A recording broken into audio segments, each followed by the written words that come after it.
Пусть знает каждый гражданин. Пожарный номер 01. 30 апреля отметит свой профессиональный праздник. Пожалуй, самая экстренная служба. Наша съемочная группа провела один день с караулом 12-й части в Сыктывкаре и узнала, как работают и отдыхают спасатели. Подробнее Александра Головина. Караул остановились. Для приема сдачи дежурства разойдись. В 8 утра, перед тем, как заступить на дежурство, караул принимает от предыдущей смены инвентарь и технику. Пожарные проверяют исправность всех агрегатов. Меняют в кабинах кислородные баллоны. Каждый баллон, как табельное оружие, закреплен за конкретным сотрудником. В пересменке участвует и внештатный сотрудник, кот Гоша. На нем такие обязанности, как ловля грызунов и, самая главная задача – психологическая разгрузка личного состава. В завершении приемки к выхлопным трубам подключают газоотводы и заводят спецтехнику. После развода у заступившего на дежурство караула начинаются теоретические занятия. Тем временем начальник части демонстрирует нашей съемочной группе небольшой спортзал, в котором пожарные поддерживают форму. В комнате отдыха есть даже кровати, но они не для сна, а только для физической разгрузки в вечернее время. Разрешено снимать только обувь. Лежать на покрывале в любое время имеет право только внештатный сотрудник. После нам показывают помещение, в котором хранятся кислородные баллоны. Здесь можно проверить его работоспособность и давление газа. Каждый может обеспечить воздухом не только огнеборца, но и пострадавшего. Увлекательная экскурсия резко прерывается тревожным сигналом. В считанные секунды два подразделения отправляются на вызов.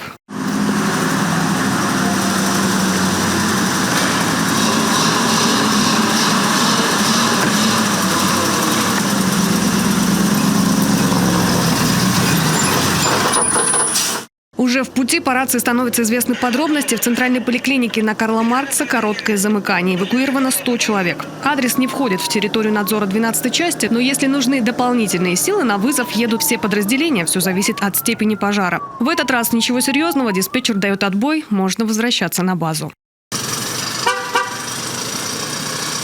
По прибытию караул завершает теоретические занятия и приступает к практическим. Сегодня отрабатывают вязание узлов для транспортировки потерпевшего. Такие занятия проходят в каждую смену.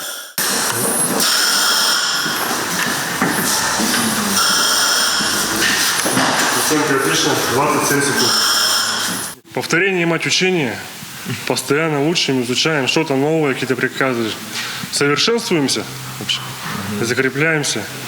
А отработка нормативов, она она нужна постоянно, чтобы все было на автомате.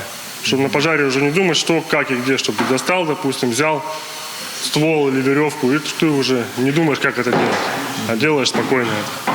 И вновь очередная тревога. Меньше чем за минуту те же два подразделения отправляются на помощь своим коллегам из соседнего микрорайона. В доме на Октябрьском проспекте горит кухня. Водители пропускают спецтранспорт, а некоторые пешеходы почему-то игнорируют светозвуковые сигналы пожарных. Тем самым ставят под угрозу и свою жизнь, и жизнь тех, кто ждет своих спасателей. Куда вот вообще, да? В очередной раз диспетчер сообщает, что можно возвращаться на базу. Прибывшие на место происшествия подразделения не нуждаются в дополнительных силах. В одной из квартир на плите сгорела картошка. Сработала пожарная сигнализация. Тем не менее, пришлось эвакуировать 12 человек. Олег Чупров работает пожарным всего полгода и пока еще не при погонах. Но его навыки, как и профессионализм старших товарищей, уже спасают жизни людей и помогают сохранить их имущество. Работать интересно, то есть особенно когда есть выезда, куда-то ездить. То есть каждый выезд что-то новое, всегда разная обстановка. Ты нигде не получишь таких навыков на гражданской работе.